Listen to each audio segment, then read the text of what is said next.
Hello, everyone. It is so good to see you all. This is kind of our first push of information for the 2022-2023 school year. And so we have a few changes for our arrival and dismissal procedures due to safety. So since the update of Second Street has occurred, we've lost some access to our safety vehicles.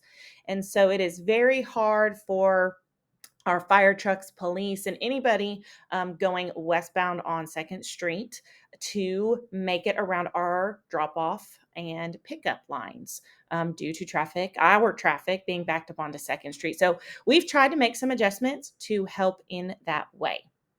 So we have a few pictures here, and I'm going to describe what that looks like. All right, so this picture should be very familiar to you. This is exactly how we have done it, and this is our arrival. And so at 7:15, our doors open, and our buses are going to be here by the yellow arrows, and our buses stop at about this yellow dot under the tunnel, and they let our bus riders off, and they enter at our what we call the map door. So they'll enter at that star. Our car riders go under the tunnel and use the left lane, and they come outside of the tunnel and drop off in this area. And then this red and blue star is our playground door entrance, and that is where our walkers, our bike riders, and our car riders enter. So this looks very familiar. This should to what we do.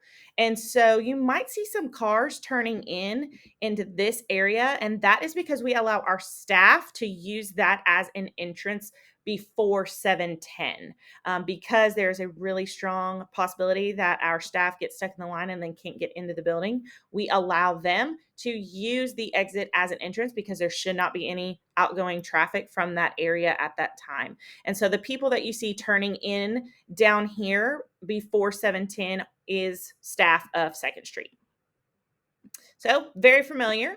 Now this is where it changes. So the phase 2 of arrival looks like this. So basically, if you do not see buses after 7:15, we are going to start double lining the tunnel.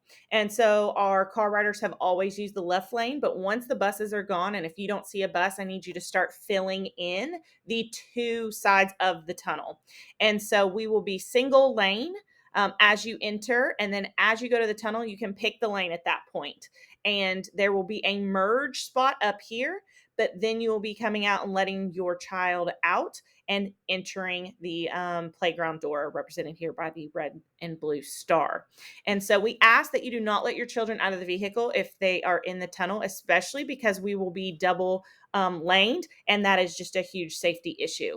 So we will be in the tunnel using both lanes. There will be a merge point right here. And once you exit the tunnel, your student can get out of the vehicle and enter through the playground doors. So this is the change for our arrival procedure. I think our biggest change is for dismissal. So we will be discussing that now. Okay. So for dismissal, we have a 2 o'clock timestamp on this because our buses will arrive at school at 2 o'clock and line our tunnel. Typically, our buses are back here where these three red arrows are in the right lane, but instead, we will be lining our buses. They will be at the front of the tunnel, and we will be running 3 buses. We could be running 4, but right now we will be running 3, and they will be at the start of the tunnel. This allows them to be the first ones out. So the first group of children to leave the building will be our bus riders. And so they will be lined up. And the reason they've lined up at 2, even though we don't get out until 2:45, is because of the traffic backup. So starting at 2, our tunnel will be blocked off by our buses. Now we do have some car riders that get here extra early, and so there will be no lining up here in the typical area.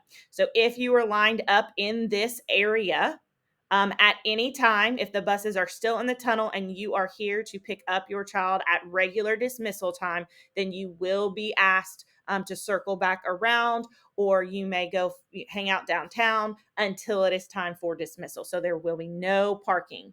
These blue lines represent our student loading zone when we are loading cars. And so what you can do, though, is you can pull up behind the buses. So the red arrows are showing that you can line up behind the buses. You can also use the right lane. However, there will be a stopping point, so you are not blocking the buses. So we will have double lines of traffic in the tunnel.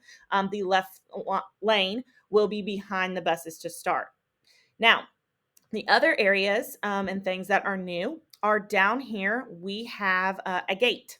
And so this gate will close once we can no longer get any more cars onto our property. And this prevents school traffic to backing up onto Second Street. So once there is a vehicle that is here, there will be a gate go up. If there comes a point where we don't need that barrier to remind you of that, and you just realize I cannot get my car safely onto that property, and then we start to create the habits in that way. But there will be a barrier to remind you that no cars are allowed to enter from that point. And so I have these X's here to represent that you may not block traffic on Second Street. And so that barrier will remain there until traffic starts to move. So if you have to check out your child and that barrier is already up, and when I say check out, that means you are walking into the office and you are signing them out and they are not going to be riding a bus or a car rider, you may use this as an entrance. You will have to park in this area. You will walk through the tunnel and to the front office to sign your child out, and then you will have an easy exit. But that is where you will have to use that if signing your child out early and this is already backed up. So anytime to or after, you will have to use that for that reason. You may not use this entrance to loop around and park in this area for dismissal time. So now we go to phase 2 of our dismissal, meaning the buses have left. So buses are pulling out. You can see we have removed the gate because now traffic is going to start flowing. And so now you can start coming to get back in line. So we will have both lanes in the tunnel running. Again, there is a merge point, and then we will be loading students once you exit here, and this is our loading area out front. So our biggest change will be that we're running both lanes, but definitely at dismissal and that barrier and not backing up onto Second Street. So I hope this makes sense. We are here to answer questions at back to school night. And of course, at any other time. But we thank you so much for your understanding in this and for the safety of not only students in our building, but for the safety of the community and allowing those emergency vehicles access up and down Second Street during these times. We are so excited for this year.